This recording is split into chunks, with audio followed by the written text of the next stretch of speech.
tao regarding ng pagpunta ng impyerno. So majority pa rin, they think and they believe that they will go there or they will end up there by making some sins or committing something like hindi ka aya-aya, no? Mga ganyan. So gawa pa rin nila, nakabase raw ang paniwala ng karamihan ng pagtungo ng impyerno. Pero balikan natin ang sinasabi ng Biblia. Ako hindi po ako magsasawa, although parang siramplaka na nga po talaga tayo, no? Pero hindi bali na maging siramplaka tayo o maging sirang CD. Ang importante, maiparating natin yung kapahayagan o dakilang kapahayagan ng true gospel ni Lord Jesus Christ. Okay, bumalik tayo sa basic. Nagkasala ang tao sa pamamagitan ni Adam and Eve. Okay. Pero before that, perfect na i-create ni Lord Jesus ang buong mundo. Si Jesus po ang creator ng mundo. Basahin natin sa John chapter 1 verse 1. Siya po ang creator. Hindi pa nga lang po siya nagsasakatawang tao. So, nagkasala po sila dahil nilinlang sila ng dyablo na nag-anyong ahas na super ganda. So, to make the long story short, nahulog ang tao sa kasalanan. At ultimately, pumasok ang kamatayan. Bakit? Ang tanong ko po sa inyo, nung nagkasala po ba si Adan at si Eva, agad po ba silang namatay? Hindi ba? In fact, si Adan nabuhay po ng mahigit 900 taon or 900 years old. Yan ang sabi ng Biblia, no? So, ang atin pong makikita din ay ang katotohanan na ang kamatayan unti-unting nag-grip. Ginapang na niya ang tao. Gumagapang na sa buhay yan. Papanganak ang tao, baby, then kalaunan maski makaabot man siya ng edad na tumanda, mamatay pa rin. Yan ay dahil sa kasalanan. Pero ang solusyon ng Diyos dito ay yung ang Diyos mismo ay maging tao. Yan ang pinakasolusyon. Sapagkat ang standard po ng Diyos ay napakataas, hindi po ba? Kailangan niyang abutin ang tao na nalugmok o nadapa sa kasalanan sa pamamagitan din ng pagiging tao para mamatay sa krus ng Kalbaryo. Siya ang magiging perfect offering ng mundo. Naiintindihan po ba natin? Siya ang perfect Lamb of God. Remember si John the Baptist, di po ba? Nang masilayan niya ang banal na Panginoong Hesukristo, ang mahal na Panginoong Hesukristo, naglalakad, sabi niya, "Hey, behold the Lamb of God who takes away the sins of the world." Di ba? At ang sabi ng very famous verse, John 3:16, sabi nila, siramplaka na raw, I don't care. Uulit-ulitin ko, ang sarap pakinggan nito sa isang mananampalataya. For God so loved the world that He gave His only begotten Son, that whosoever believeth in Him will not perish but will have everlasting life. Ayan na po ang sagot. Nabagsak man ng tao, nalugmok man ng tao sa kasalanan, yan na ang sagot. Nasa 1:3:16. Si Jesus Christ ang sagot. Jesus Christ is the answer. Sino mang maniniwala, o yan ang keyword natin sa pag-uusapan natin ngayon dito. Sino man ang maniniwala sa Kanya magkakaroon ng buhay na walang hanggan. Whosoever, sa English version, tingnan niyo mga Bibles niyo. Whosoever, kahit sino. Basta maniwala. O ngayon, ito po ang nangyari. Hindi po ba lahat ng tao born under sin? Ngayon, nang si Jesus ipinanganak dito sa mundong ito, namatay sa krus ng Kalbaryo, natapos niya na yung dapat gawin, siya ang ating perfect mediator between God and man. Sabi po ng nasa aklat ng Timoteo. Di po ba? So ito pong gusto ko pong sabihin sa inyo. Lahat ng maniniwala kay Lord Jesus, matatanggal na yung sin nature na naman na natin kay Adan at kay Eva na ating mga unang mga magulang.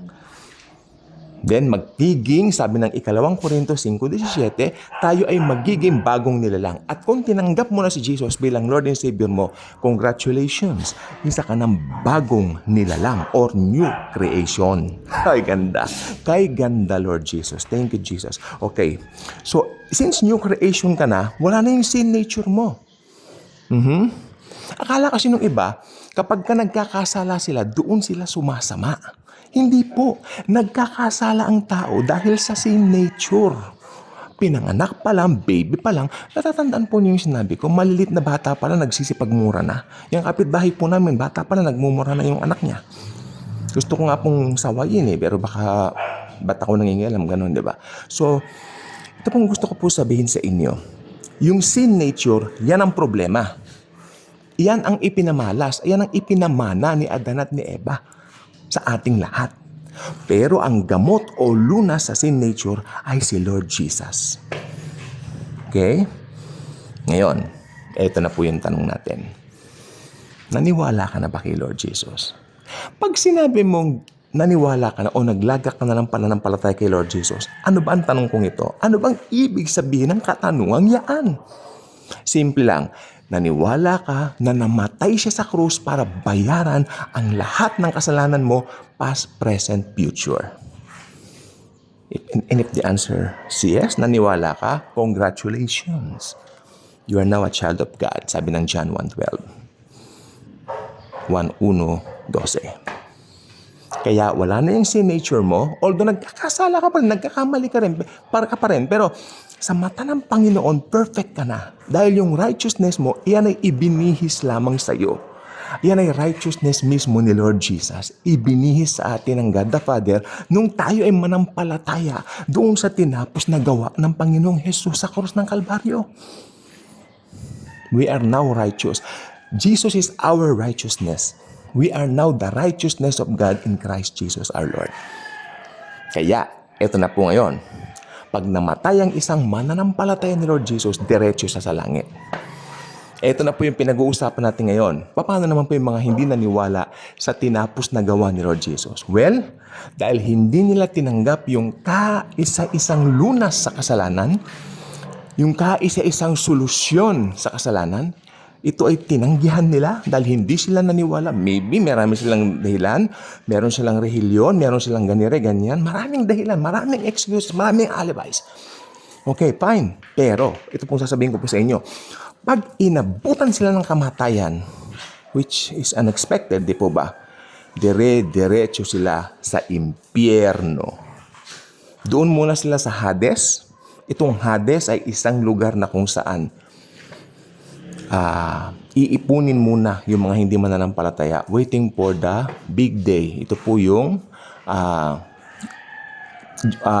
white throne judgment para sa kanila. Then after the white throne judgment, itatapon sila, ibubulid na sila sa impyerno na sinasalin na Gehenna. Alam po ba ninyo sa wikang Grego, ang salin ng hell ay may tatlo na salin. Hades, Tartarus, and Gehenna. Sorry. Meron akong medyo malamig kasi ng konti ngayon. So, saan na po ba tayo? Ayun, tatlong salin po sa wikang Grego. Itong Hades, itong Hades, ito ay temporary detention ng mga unbelievers na namamatay ngayong church age. Tartarus, ito ay kulungan ng mga anghel na naging demonyo dahil pumanig kay Satan. So, fallen angels yan. Pero, meron pong isang lugar ngayon na bakante pa, wala pang tenant doon, wala pang naninirahan doon. Ito yung Gehenna na sinasalin sa wikang Grego. Ito yung impyerno na alam natin, na maapoy. Hindi namamatay ang apoy.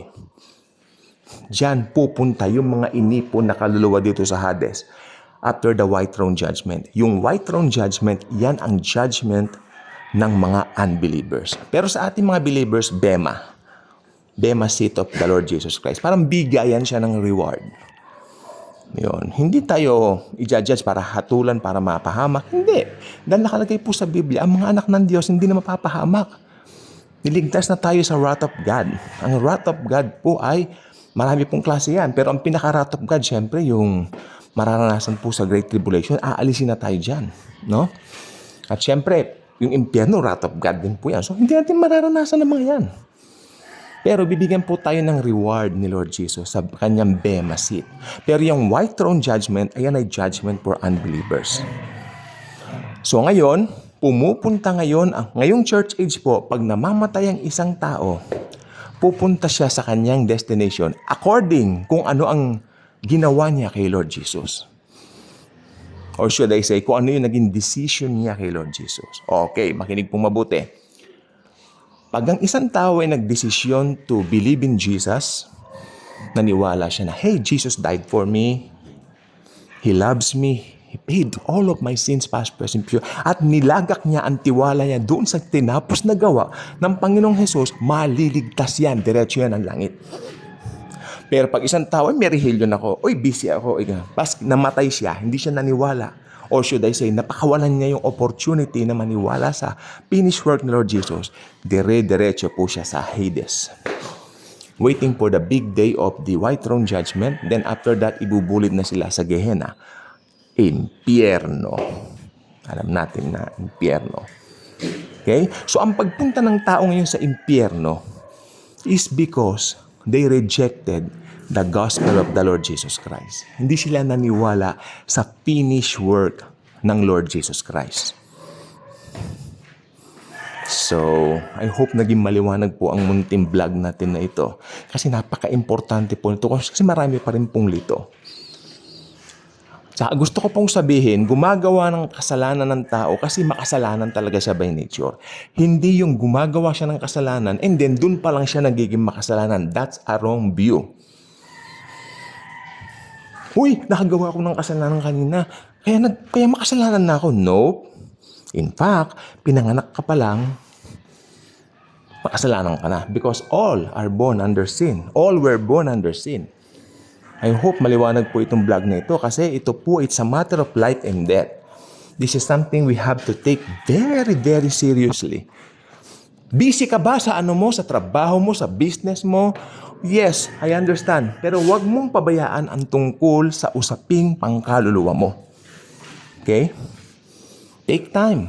Take time to read your Bible. There in the Bible, you can discover that only the Lord Jesus can take away all of your sins, past, present, and future. And if you do so, nabinasa mo ang Bible, if you did, marirealize mo that it's only Jesus. Sabi niya, I am the way, the truth, and the life. No one cometh to the Father but by me. Kaya kung hindi ka pa subscriber dito, mag-subscribe ka na. Dahil dito, walang ibang bida kundi ang Panginoong Hesukristo at ang tinapos niyang gawa sa krus ng Kalbaryo. So, gusto ko pong sabihin po lahat sa inyo. Tapos na po sa krus ng Kalbaryo ang lahat. Hinihintay lang po ni Jesus, okay, yung mga tao na magdesisyon tungkol sa Kanya. What I mean is, na maniwala sila doon sa sampalatayanan nila yung Kanyang ginawa. Panampalatayanan nila na He's the only Savior. Na other than Him, wala nang ibang daan sa langit. Okay? It's only Jesus, the way, the truth, and the life. So, ang pagpunta po ng impyerno because of the rejection of Christ Jesus alone. Dahil ni-reject ninyo yung gospel, yan ang magbubulid sa kanila sa impyerno, sa inyo sa impyerno kasi nandyan pa rin sa inyo yung sin nature. Kaya yung sin nature, yan ang talagang kaaway ng Diyos. Yung sin nature na yan. At gusto niyang alisin yan at i-impute niya sa inyo yung righteousness ng kanyang anak na si Lord Jesus. Okay? So mahalaga po na nananampalataya tayo doon sa ginawa ni Lord Jesus sa krus ng Kalbaryo. Okay? So marami pang vlogs tulad po nito. Hanggat nakikita ko na talaga medyo confused pa rin yung ibang mga tao, hindi ako magsasawa na mag-record ng maraming vlogs na gaya nito. Thank you, and Jesus truly loves us all.